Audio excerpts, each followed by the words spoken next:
नमस्कार। कभी सोचा है कि अगर एक कोरे कागज पर बस 3 सीधी रेखाएं खींच दी जाएं, तो वो कितने अलग-अलग तरीकों से दिख सकती हैं? चलिए, आज इसी मजेदार ज्यामितीय पहेली को सुलझाते हैं और एक बहुत ही दिलचस्प कॉन्सेप्ट को समझते हैं। तो सवाल ये है कि अगर एक फ्लैट सरफेस पर 3 सीधी रेखाएं खींचें तो वो आपस में कितने तरीकों से अरेंज हो सकती हैं। इसका जो जवाब है ना, वो शायद थोड़ा हैरान कर दे। और जवाब है सिर्फ 4। जी हाँ, आपने सही सुना। गणित के हिसाब से इसकी केवल 4 ही संभावनाएं हैं। तो आइए एक एक करके इन चारों पॉसिबिलिटीज की दुनिया में चलते हैं। तो ये हैं वो 4 ज्यामितीय व्यवस्थाएं जो 3 रेखाएं मिलकर बना सकती हैं। देखते हैं क्या क्या हैं ये। पहली और सबसे सीधी सादी स्थिति, इसमें तीनों रेखाएं एक दूसरे के समानांतर यानी पैरेलल होती हैं, बिल्कुल रेल की पटरियों की तरह, जो साथ साथ तो चलती हैं पर मिलती कभी नहीं। अच्छा, अब आते हैं दूसरी सिचुएशन पर।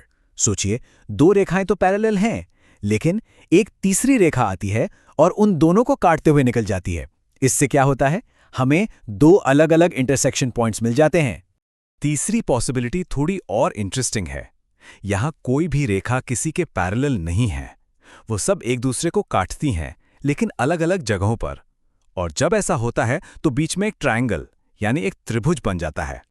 और ये रही चौथी और सबसे खास स्थिति, जब तीनों की तीनों रेखाएं एक ही पॉइंट से होकर गुजरती हैं।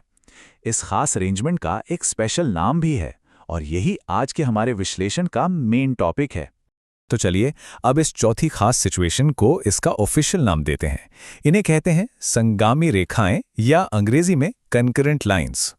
तो ये संगामी रेखाएं आखिर हैं क्या? देखिए, इसकी डेफिनेशन बहुत ही सिंपल है।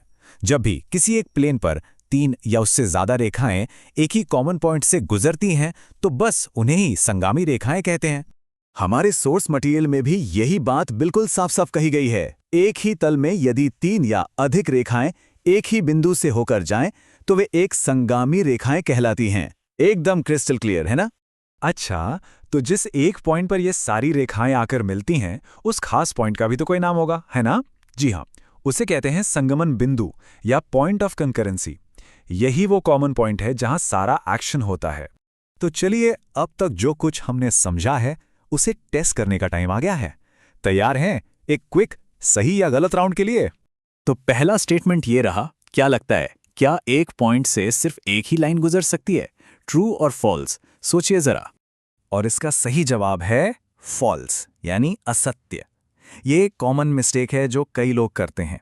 सच तो ये है कि एक सिंगल पॉइंट से इनफाइनाइट लाइंस, हाँ, अनगिनत रेखाएं गुजर सकती हैं, बिल्कुल साइकिल के पहिए के तीलियों की तरह। ठीक है, नेक्स्ट स्टेटमेंट। 2 अलग अलग पॉइंट्स के बीच सिर्फ एक ही सीधी लाइन खींची जा सकती है। इसके बारे में क्या ख्याल है? ट्रू और फॉल्स? ये स्टेटमेंट बिल्कुल ट्रू है।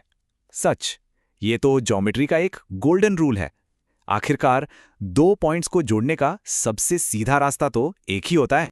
चलिए अब तीसरे सवाल पर आते हैं। स्टेटमेंट है, एक प्लेन पर 2 लाइंस हमेशा, आई रिपीट, हमेशा एक दूसरे को काटेंगे। क्या ये सच है? इस हमेशा शब्द पर ध्यान दीजिएगा। और इसका जवाब है फॉल्स, असत्य। याद है हमने सबसे पहले क्या देखा था? पैरेलल लाइंस, वो कभी नहीं मिलती। तो ये जो हमेशा वर्ड है ना, इसी ने सारा खेल बिगाड़ दिया। और अब आखिरी सवाल जो सीधा आज के टॉपिक से जुड़ा है। स्टेटमेंट ये है कि 3 या ज्यादा लाइंस संगामी तब होती हैं जब वो एक ही पॉइंट से गुजरती हैं। ट्रू और फॉल्स? और ये बिल्कुल ट्रू है, एकदम सही। यही तो है कंकरेंट लाइंस की एग्जैक्ट डेफिनेशन जो हमने अभी अभी समझी। तो इस पूरी बातचीत का निचोड़ क्या है? द बिग टेक अवे क्या है? चलिए उसे समझते हैं। देखिए, सबसे जरूरी बात यह है कि रेखाएं कई तरह से अरेंज हो सकती हैं, पैरेलल हो सकती हैं, ट्रायंगल बना सकती हैं, लेकिन जिस मोमेंट 3 या उससे ज्यादा रेखाएं एक ही पॉइंट पर मिल जाती हैं, वो कॉन्करेंट यानी संगामी बन जाती हैं। तो अब जब हम इस चर्चा को खत्म कर रहे हैं, एक सवाल आपके लिए छोड़ जाते हैं। अब जब ये रूल पता चल गया है, तो अगली बार जब अपने आसपास की दुनिया को देखेंगे, तो क्या आपको संगामी रेखाएं नजर आएंगी? शायद साइकिल के पहिए में या किसी बिल्डिंग के डिजाइन में। जरा सोचिएगा।